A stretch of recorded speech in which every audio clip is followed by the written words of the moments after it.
namanya leakage itu tidak ngerojok. Leakage itu adalah bocor kecil, ya. Bocor halus ya. Oke. Jadi aliran dari P1 P2 digambarkan, dimodelkan namanya. Ya, berapa clearance-nya A ini? Ya, diambil misalnya 5/1000 milimeter. Siapa belum mengerti model ini menjadi ini? Lalu ditanyakan, mengapa laminar, Pak? Coba saja, kalau saudara punya rumus Reynolds number, apa? Apa bilangan Reynolds-nya yang digunakan kalau dia modelnya ini? Kalian kan sudah kenal toh bilangan Reynolds. Reynolds number adalah ukuran yang digunakan bilangan tak berdimensi untuk mengkarakterisasi aliran. Rho kali kecepatan, ya kan? Kecepatannya katakanlah secara umum V, ya. Diameter enggak ada, Pak, ini. Saya mau nulis rho VD per mu, Pak. Bilangan Reynolds kan rho VD per mu kan? Halo? Diem saja. Rho VD per mu, ya. Tetapi diameternya diganti dengan A-nya ini. Rho VA per mu. Oke. Nah, kalau bilangan Reynolds-nya ini di bawah 1.400 atau 2.300 katakanlah, maka dia disebut sangat laminer, ya. Nah, sekarang melihat model ini, siapa bisa menjawab? Mengapa kasus ini yang rumusnya rho VA kali dibagi mu disebut Reynolds-nya rendah? Dia disebut aliran laminer karena Reynolds-nya sangat rendah. Nah, mengapa dengan menggunakan rho VA ini, rho VA per mu, mengapa Reynolds-nya sangat rendah? Bisa menjawab. Silakan, siapa? Rizal.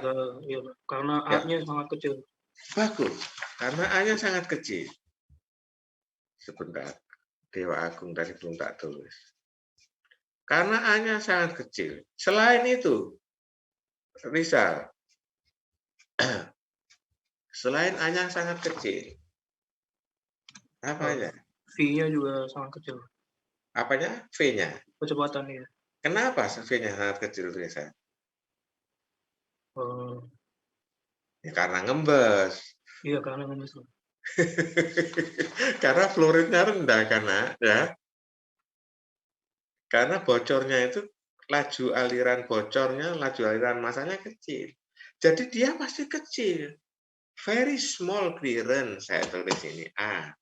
Low flow rate dan moderate viscosity, ya medium. Ya, jadi low Reynolds number berarti karena rho VA per mu. Mu-nya sedang-sedang, tetapi A dan V-nya low flow rate berarti low velocity, ya. Oke. Berarti laminar ini. Kalau laminar sudah satu kali bilang alhamdulillah. Kenapa? Rumus tegangan gesernya analitis, gitu ya. Nah, sekarang saya mau tanya, L yang kecil yang PD ini bagaimana dibanding A-nya? A ini 1/1000 mili loh ordernya. L ini berapa? Kalau diameter pistonnya katakanlah diameter pistonnya 2 inci gitu ya. 2 inch kali 3,54, 7 cm. Kali 3,14, sekitar 22 cm L-nya ini. Dibagi 1/1000, apa yang terjadi? Apa yang terjadi? Celah masuk ini sangat kuat cuil dibandingkan dengan lebar alirannya ke arah span. Jadi kalau kita bicara aerodinamik, L ini adalah searah flow, ya. Sedangkan ini jalan karakteristik celah itu adalah A, ya. Lalu ke arah spannya ini adalah ke arah spannya ini adalah sangat besar. Nah, gini nah, aliran dua pelat datar sejajar ini yang mana yang tidak ada dindingnya? Atas ada, bawah ada, ya. Atas ada dinding, bawah ada pelat dinding. Yang ini yang sedang saya tunjuk ini di ujungnya, di ujung sumbu Z, baik yang belakang maupun depan, nggak ada ujungnya ini nah. Kalau toh ada ujungnya sama saja. Saudara tahu kan ada daerah kotak di sini ini, boundary layer-nya adalah berkembang. Untuk dinding atas bawah berkembang ke arah Y. Ya, untuk dinding depan belakang berkembang kemana? Ke arah sumbu Z kan? Pertemuan boundary layer yang berkembang ke arah sumbu Y dan satunya ke arah sumbu Z itu menghasilkan boundary layer yang terpilih. Ya, berarti ada sesuatu yang di sini ada vortex. Itu kalau ada dinding. Kalau tidak ada dinding berarti dia melongo, bolong. Ada aliran berbelok keluar. Gitu kan? Tetapi kita kemudian berkata, jangan hiraukan perubahan aliran ke arah sumbu Z. Ya, kenapa? Jarak Pi kali D sepanjang sumbu Z itu sangat besar. Ibaratnya membandingkan tebal meja A dengan jarak dari Jakarta ke Surabaya. Ngerti maksudnya? Bisa ngerti kah? Sehingga pengaruh ujung namanya N-efek. N-efek itu selalu menghantui ahli-ahli aliran, yaitu apa? Terjadinya boundary layer yang saling bertemu tegak lurus, itu menghasilkan aliran sekunder berupa vortex. Atau terjadi pembiasan pembelokan aliran karena tidak ada dindingnya. Itu juga terjadi sebuah aliran yang berubah. Tetapi perubahan di ujung depan dan belakang ini jauh dibandingkan yang karakteristik aliran di celahnya. Ini loh 1/1000 mili, sementara ini adalah 22 cm. Berarti kan 22.000 kan? Ya, 220.000 kan? Itu perbandingannya. Wong senti dijadikan milinya sudah 10, ya kan? Halo? Ya, Pak. Konsentrasi lah. Bapak juga puasa, nak. Oke, sehingga setiap kali ketemu aliran yang lebar celah yang dilaluinya itu kecil dibandingkan span-nya, span itu sumbu Z, maka disebut aliran ini tidak boleh tidak menghiraukan perubahan ke arah Z. Karena ujung-ujungnya itu dianggap jauh terpisah. Ujung depan dan ujung belakang ini dianggap terpisah sejauh ujung dunia, gitu ya. Sehingga kalau terjadi apa-apa di ujung-ujung itu, alah, dia itu cuma sedikit dirubah di ujungnya. Sebagian besar juga masih oke. Masih oke itu maksudnya apa? Masih tidak dipengaruhi oleh ujungnya, berarti aliran ini bukan dipengaruhi sumbu Z. Atau aliran ini tidak terpengaruh sumbu Z. Oke. Oh, berarti 2 dimensi. Nanti dulu. Karena celahnya sempit, ini ya, a very small distance. Ya, coba bandingkan ini gambar ini. Kalau terjadi boundary layer, ya, kalau celah saya ini lebar, masih perlu dia berkembang, masih dia dimungkinkan berkembang.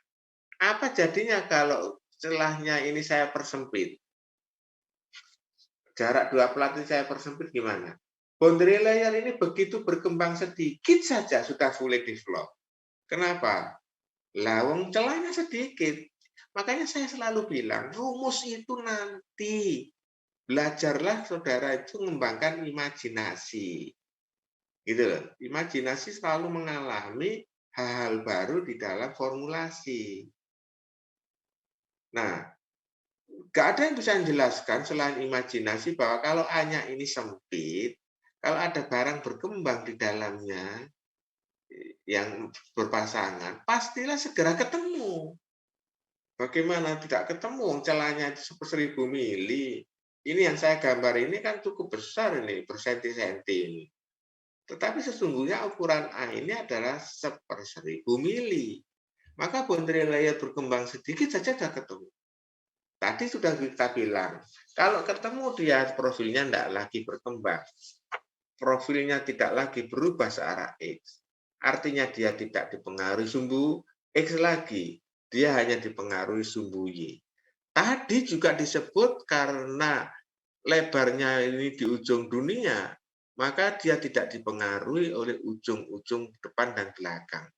Artinya dia tidak terpengaruh sumbu Z. Oh, berarti yang tidak terpengaruh sumbu apa saja? Sumbu Z tidak, sumbu X juga tidak. Berarti ini kita berhadapan dalam kasus laminar satu dimensi. One dimensional laminar flow adalah kasus yang paling sederhana untuk ukuran aliran viskos. Itu dimengerti dulu, jangannya ndak rumus ini. Saudara itu kebiasaan diajar itu apa? Ya, diajar pokoknya masuk dalam rumus. Ini nggak ngerti, saudara. Nggak akan tahu maksudnya apa kalau tidak ada inisiasi konsep berpikir. Mengapa ini disebut aliran laminer? Mengapa? Tadi sudah disebut, karena bilangan Reynolds-nya rendah. Oke. Selain itu dia karena Reynolds-nya rendah karena flow-rate-nya rendah dan juga A-nya kecil. Oke. Lalu dia tidak tergantung sumbu Z karena A-nya sangat kecil dibanding L-nya. Ya. Properti tidak dipengaruhi sumbu Z, constant along Z. Disebutlah itu bahasa ilmiahnya jarak L atau jarak ke arah Z adalah infinite. Infinite dianggap sangat tidak terhingga. Oke. Itu berlebihan tapi ya begitu asumsinya yang bisa dirasakan. Nah, dia juga rapidly fully develop. Ya, boleh dibilang kalau rapid berarti sekalian saja diasumsikan dia dari ujungnya masuk ini sudah fully develop, gitu loh maksudnya. Nah, kasus kedua nanti mirip dengan itu. Tetapi sekarang silinder dalamnya yang disebut poros jurnal ini berputar karena kita berada pada situasi aplikasi journal bearing. Minyak pelumasnya sekarang tidak lagi mengalir dari kiri ke kanan, tetapi sepanjang keliling. Berarti minyak pelumasnya berada pada keliling silinder yang bergerak. Silinder yang bergerak di bagian atas, silinder yang berada di bawah adalah bearingnya. Ini adalah bearingnya dengan panjang L kelilingnya adalah sama dengan L, yaitu Pi kali D. Ya, sementara L-nya ini adalah sekarang panjangnya jurnal ini. Oke, bisa dimengerti ya. Maka aliran laminar yang berikutnya menganut hal yang sama, yaitu low Reynolds number dengan L sangat besar. L ini adalah sangat besar dibandingkan dengan A-nya. Berapa A-nya ini? 3/100 mili. Ini lebih besar sedikit jurnalnya. Apa itu celahnya? Oke. Dan juga fully develop. Bedanya dengan yang tadi kasus pertama apa, Pak? Kasus kedua ini satu platnya bergerak dengan kecepatan konstan, yaitu kecepatan U yang konstan. Kasus ketiganya adalah aliran laminar melalui pipa kapiler. Oke, ya itu adalah target kuliah saya minggu depan. Ya, tolong dipelajari, oke, ya, dengan menuliskan preambul ini tentang aliran laminar fully developed flow, gitu ya. Bikinkan saya karangan IC, tidak tidak boleh steno singkat, tapi sebuah karangan ya tentang aliran laminar satu dimensi ya. Boleh ngambil contoh yang tentu ditunjang dengan teori konsep tentang aliran viskos yang fully developed di antara dua celah gitu ya. Oke. Bagaimana dia fully developed digambarkan seperti saya ini ya. Lalu kemudian kasih contoh ini, lalu diceritakan gambar ini. Gambarmu ini diceritakan bahwa mengapa dia disebut sebagai aliran laminer yang hanya dipengaruhi sumbu Y. Ya, ceritakan mengapa dia disebut fully developed flow. Kenapa? Kenapa tidak dipengaruhi sumbu Z? Ya, karena bebas dari efek ujung depan dan ujung belakang. Memangnya ada apa ujung depan dan belakang? Kalau dia terbuka, dia ada aliran yang bisa terdefleksi keluar. Kalau dia tertutup, berarti boundary layer antara pelat atas dan bawah ini ketemu di corner boundary layer. Corner boundary layer itu berbahaya karena dia merupakan boundary layer yang saling tegak lurus satu sama lain, yaitu dinding depan ini bagian dalamnya maupun bagian belakang bagian dalamnya ini memiliki perkembangan boundary layer tebalnya searah sumbu Z, berkembangnya boundary layer. Sementara dinding atas dan bawah berkembang boundary layernya searah sumbu Y. Maka boundary layernya seperti boundary layer yang tegak lurus. Dia mudah sekali lepas, terseparasi, menghasilkan aliran sekunder yang berupa vortex ujung.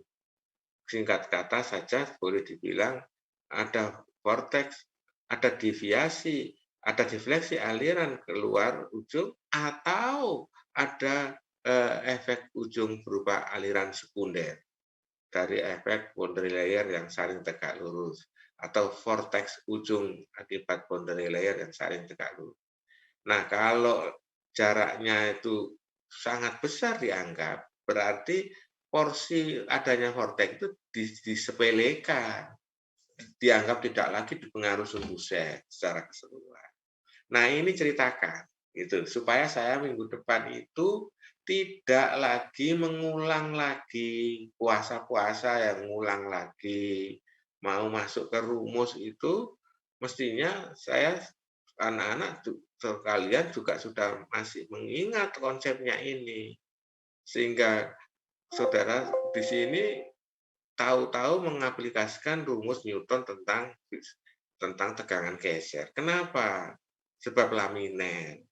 Kalau itu terjadi kan berabe juga kita. Gitu kan, saudara sekalian? Baik.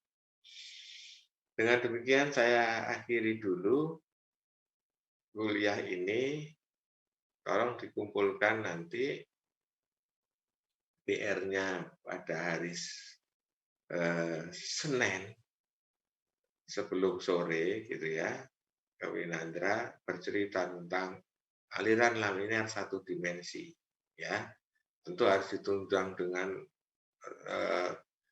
tentang aliran viskos di antara satu pelat datar ya dulu, lalu ada pelat yang lainnya di atasnya, lalu menjadi dari eksternal menjadi internal flow ya. Bagaimana dia profil kecepatannya digambar, kalau terjadi fully developed flow itu seperti apa. Kalau mau detail lihat gambar yang benar ya harus lihat textbook, harus lihat yang apa itu dari Google, saudara browsing ya, supaya saudara bisa mengenai itu. Nah, alasannya reasoning yang mendasari mengapa dia disebut aliran laminer, mengapa satu dimensi itu yang penting. Lalu nanti saya akan terangkan kepada saudara bagaimana merumuskannya, gitu ya. Lalu terjadi nanti seperti itu. Baik, saudara sekalian, Terima kasih atas atensinya. Kuis tadi akan saya gunakan untuk evaluasi juga. Misalnya contohnya adalah di antara dua itu saya ambil misalnya 60% adalah ujian kelasnya kemarin, yang 40% adalah dari kuis yang sekarang ini saudara lakukan, gitu ya. Dengan begitu, kita berada pada akhir kuliah hari ini. Saya ucapkan terima kasih atas koordinasinya.